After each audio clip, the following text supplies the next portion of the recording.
What's up, gang? It's Chris Angel coming at you for another episode of Marketing for the Rest of Us. And tonight we're talking about community part 2. Last night I did an episode on community and how important it is to create community with your programs. And just if you didn't listen to that one, bottom line of that is, for so long I built programs, coaching programs, etc., but I did them one-on-one with people who needed them, right? And I completely missed the alchemy. I missed the chemistry, the synergy. I missed the magic that happens in a community because I never connected one client to another or my clients with one another. And in my 6-week Groundswell Method Intensive program, it is a cohort of 25 people that go through it together. So what I'm noticing in that is they're supporting one another, and there is this energy that just hasn't been created doing it one-to-one, right? So go watch that episode if you want to see that. But here's what I am noticing. I got some questions based on yesterday's episode. So a lot of times people will say, like, well, should I create a Facebook group? Should I create a Facebook page? Like, what's the best way to create community? And what I want you to notice is that we quickly jump to the tool, right? Like a Facebook group or a Facebook page, or maybe I should create something in Kajabi, or maybe I should use Discuss on my blog. I mean, look, we jump to the tools. That's one of the problems because that stands in your way of really creating community. But listen, tools are just there to support what you've created. Tools are there to support the conversation. So let's first of all go back to what a tribe really is. A tribe is a group of people connected to one another, connected to a leader, and connected to an idea. Those three things need to be present for you to have what I feel really is a tribe, okay? Now, I didn't say that. That was Seth Godin's definition, by the way, but those three things need to be present to have a tribe or a community. To just have, it does not say to a tribe is a bunch of people on a Facebook group, right? Now, I used to run Facebook groups hoping that it would create community. What I noticed is people would put spammy posts. They would self-promote. Even though the rules say don't, they would self-promote, which is so annoying. You're like, look, nobody wants that. Why are you doing that? But they would do it because that's just how that was for them. But there was no alignment. There was no alignment in the idea. So in other words, I have a Facebook group called whatever it's called, and that is not the idea. The idea is not the name of your Facebook group, okay? The idea is the curriculum. It's the mindset that you, as the leader, shared with them that they buy into. It has to be that way. Otherwise, I think what you get is, and this is just for me, I'm just speaking from what's worked for me. In the past, when I created Facebook groups and said, hey, let's have a community around this thing, people came in with their own agendas and they weren't listening to me as the leader. They weren't listening through the lens of the distinctions I created about this conversation I am leading in the world. So when I say in yesterday's episode, build a community, what I'm specifically saying is you bring your distinctions about what life has taught you and help guide others into the same realizations if that's helpful for them. Build community around that.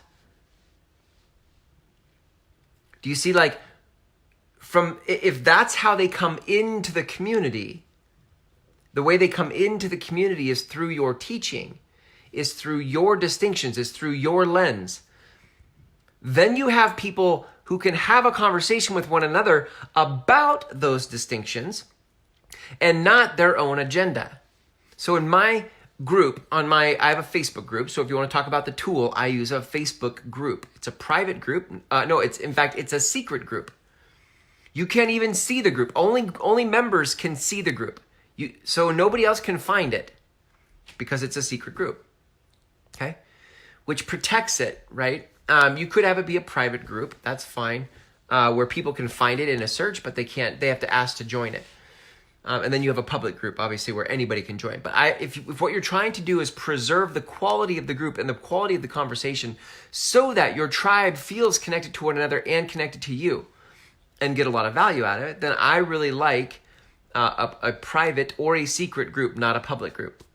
It's not to say that other people have not created successful public groups where members of that public group feel like there's value, they're well behaved, etc. But what has worked for me is to bring people first through the things that I'm teaching and then connect them to each other to support one another in those distinctions that I have taught. Okay. I think this is, for me, this is the path I will choose to take moving forward, right? In terms of creating community.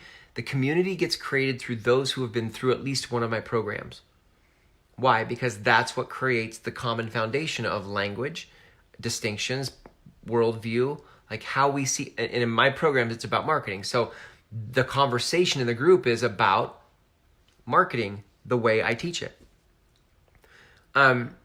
So I think that's really important. That's what I want to leave you with, is like, this is more about the conversation and less about the tool, right?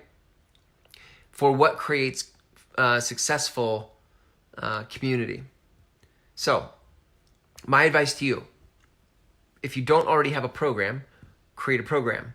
The program could even be a 5-day program. It could be something short.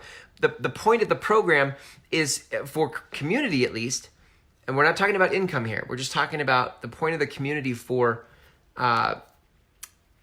connection, or the point of the program is to create community, okay? In this, the way we're talking about it right now. So what I want you to create is a program if you don't have one. You need to create something that creates alignment between everybody that is going to end up being in the group. By the way, when people join my 6-week program, the first thing I do is I put them in the group. So I'm already adding them in the group when they sign up for the program. So that's part of the experience. But you need a program that teaches the distinctions so that the group is having the right conversations. And by the way, once people come through that experience, at least for me, I've noticed that they're on their best behavior. They know that the group is not there to self-promote.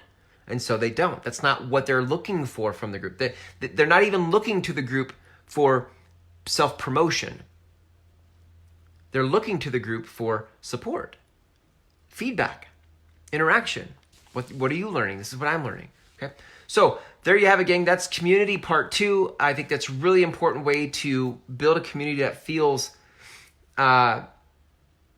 important, right? This is not like a cash grab. You could try to go do a public group and try to get as much people in there as possible for what?